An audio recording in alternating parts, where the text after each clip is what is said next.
नमस्कार। आशा है आप सभी अच्छे होंगे। आज एक थोड़ा हट के विषय पर बात करने का आप लोगों से मन हुआ। देखिए, कविता कहानी जो हम लोग लिखते हैं उसको प्रस्तुत करने के अलग अलग माध्यम हमारे पास होते हैं। परंपरागत माध्यम में जैसे मंचों पर अपनी प्रस्तुति दी जाती है। इसके अलावा पत्र पत्रिकाओं में अपनी रचनाएं भेजकर प्रकाशित कराई जाती है। अपना संकलन भी निकाला जा सकता है। इसके अलावा जो आजकल का एक आधुनिक ट्रेंड चला हुआ है, मॉडर्न ट्रेंड जो है, वो यूट्यूब है, जिस पर आप लोग अपनी रचनाओं को प्रस्तुत कर सकते हैं। तो अब अपनी रचनाओं को सिर्फ यूट्यूब पर डाल देने से कुछ नहीं होता है, क्योंकि बहुत सारे कवि ऐसे हैं जो अपनी रचनाएं यूट्यूब पर लगाते हैं लेकिन उनका चैनल चल नहीं पाता है, व्यू नहीं मिल पाते हैं। तो इस स्थिति से बचने के लिए क्या किया जाना चाहिए? वैसे इसका कोई ठोस उपाय तो है नहीं। सबसे पहली बात मैं पहले ही बता दूं कि ऐसा कोई पक्का रूल नहीं है कि जो लगा देने पर आपका यूट्यूब चैनल जो है वो ग्रो ही कर जाएगा या उसको लाखों हजारों की संख्या में व्यू मिलने ही लगेंगे। लेकिन जो हम लोग जानते हैं एक दूसरे के अनुभवों से, वो मैं कुछ बिंदु आपके साथ आज साझा करूंगा, जिनकी सहायता से आप भी अपना यूट्यूब चैनल बनाकर वहां पर अपनी रचनाओं को प्रस्तुत कर सकते हैं। सबसे पहला बिंदु, रचना ऐसी होनी चाहिए जो वीडियो को ज्यादा लंबा ना करे। जैसे मान लिया कि आपने पूरा कोई उपन्यास लिखा हुआ है, अब उसको बैठकर यूट्यूब पर वांचना शुरू कर देंगे तो वो बोरिंग लगने लगेगा। उसको अब उपन्यास इत्यादि को अगर यूट्यूब पर लाना है तो उसको फिल्म की तरह बनाकर प्रस्तुत करना पड़ेगा। कहानी के साथ भी वही बात है कि जब हम अपनी कहानियों को यूट्यूब पर लाते हैं तो उसको ज्यादा प्रभावशाली बनाने का तरीका यही है कि उसको फिल्म की तरह या सीरियल की तरह एपिसोड बाय एपिसोड कलाकारों के साथ मंचन कराकर उसको प्रस्तुत किया जाए। अब बच जाती है कविताएं पद्य खंड में। तो इसके लिए जरूरी है ना कि पद्य में भी हाइकू, चौका, ताका, मतलब ऐसी विधा जिसको गाया नहीं जा सकता हो, उनसे बचना चाहिए। गीत को या छंद को हम लोग गा सकते हैं, गजल को भी गाया जा सकता है या फिर एक लय में पढ़ा जा सकता है। तो इन पर ध्यान दीजिए कि अगर आप इन विधाओं में लिखते हैं तो यूट्यूब चैनल अच्छा दिखेगा। दूसरी बात, फिर वही अतुकांत कविता के साथ थोड़ी दिक्कत है, क्योंकि उसको पाठ नहीं किया जा सकता, वो सिर्फ पढ़ा जा सकता है। हालांकि आपका प्रस्तुतिकरण कैसा है ये भी निर्भर करता है। किसी बढ़िया ऐप के साथ अगर आप उसको बनाते हैं और जो भी आप पंक्तियां पढ़ रहे हैं उसको सिस्टमेटिक वे में आप पढ़ रहे हैं तो वो एक, और साथ में जैसे बैकग्राउंड कैसा है, उसके साथ आप कौन सा म्यूजिक लगा रहे हैं, ये भी एक चीज डिपेंड करती है।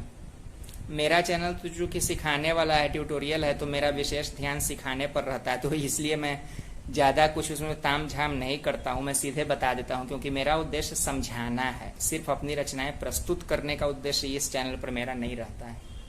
अब जो सबसे इम्पोर्टेंट बिंदु है ना, वो है आप यूट्यूब पर वीडियो लगाते समय उसका टाइटल और डिस्क्रिप्शन क्या डाल रहे हैं। देखिए, टाइटल और डिस्क्रिप्शन कैसा होना चाहिए, इस पर बहुत सारे वीडियो पहले से यूट्यूब पर हैं। और इसके अलावा भी हम लोग जो अपने अनुभव से जानते हैं उसके आधार पर, या फिर गूगल स्वयं भी सजेस्ट करता है, तरीका बताता है आपको यूट्यूब का टाइटल, यूट्यूब वीडियो का टाइटल कैसा रखना चाहिए, उसका डिस्क्रिप्शन कैसा होना चाहिए। तो देखिए, टाइटल ऐसा होना चाहिए ना कि जो देख के ही आपके व्यूवर को अट्रैक्ट करे, मतलब देख के लगे कि उसमें कुछ होगा, मुझे ये वीडियो देखना चाहिए। इसके अलावा जो YouTube का जो इस वीडियो पर जो स्क्रीनशॉट लगता है वो बढ़िया और प्रभावशाली होना चाहिए। इसके साथ अगला बिंदु आता है डिस्क्रिप्शन का। देखिए, जो टाइटल आप बनाइए वो बढ़िया और प्रभावशाली बनाइए, ऐसा बनाइए जिसको लोग सर्च करते हैं, और साथ में डिस्क्रिप्शन वो उसी टाइटल से मैच होना चाहिए, और साथ में उस डिस्क्रिप्शन में वो सारे कीवर्ड अधिक से अधिक डालने का प्रयास करें जिनको आपके टाइटल से संबंधित सर्च में गूगल पर सर्च सबसे ज्यादा किया जाता हो। तो इसका तरीका है कि गूगल पर आप लोग डालकर देख लीजिए उस टाइटल को। जैसे मान लिया कि आप गीत प्रस्तुत कर रहे हैं, तो गीत को का जो शीर्षक रखेंगे उसको एक बार गूगल पर डालकर देख लीजिएगा, और उसके सजेस्टेड जो बहुत से लिंक्स आते हैं ना, उनको आप कीवर्ड मानिए, उनके आधार पर ही आप अपना डिस्क्रिप्शन तैयार कीजिए। साथ में हैशटैग भी लगाया जा सकता है। और इसके अलावा जो टैग सेक्शन होता है वो भी काफी इंपॉर्टेंट होता है। टैग में भी आपके टाइटल और डिस्क्रिप्शन के से मैच करती हुई टैग लाइंस ही आपके टैग में जानी चाहिए।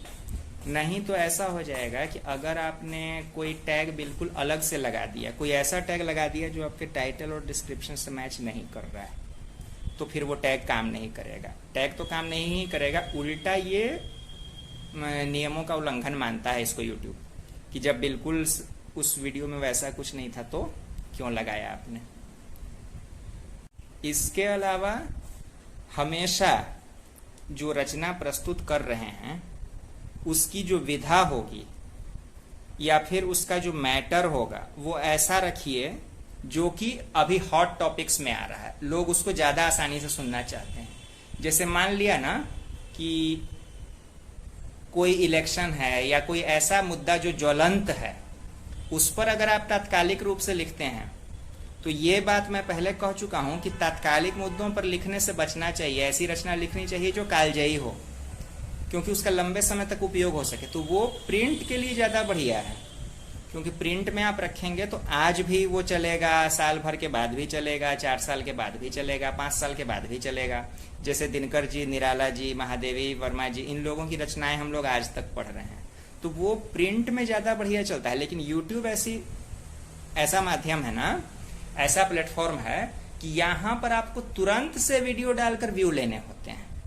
तो इसमें हॉट टॉपिक्स का बहुत बड़ा योगदान होता है। अगर हॉट टॉपिक्स पर आप बनाएंगे तो उन पर पहले से बहुत सारा सर्च चल रहा है, तो उन पर बनाया हुआ वीडियो आसानी से पॉपुलर होने के चांस होते हैं। ठीक है, तो इसके अलावा भी और भी बहुत सी बातें हैं जो हमको ध्यान रखनी होती है अपने यूट्यूब चैनल को बनाते समय और वीडियो लगाते समय, तो उस पर भी हम लोग बात करेंगे। पहले आप लोग अगर अपना चैनल बनाने का सोच रहे हैं तो सबसे पहले इन कुछ बिंदुओं का ध्यान रखकर बनाइए। भगवान ने चाहा सफलता जरूर मिलेगी, अपने हाथ में कर्म होता है, सफलता देना न देना हमारे प्रभु जी के हाथ में है। ठीक है, तो आज इस वीडियो में इतना ही। मिलते हैं अगले वीडियो में फिर किसी नए विषय के साथ।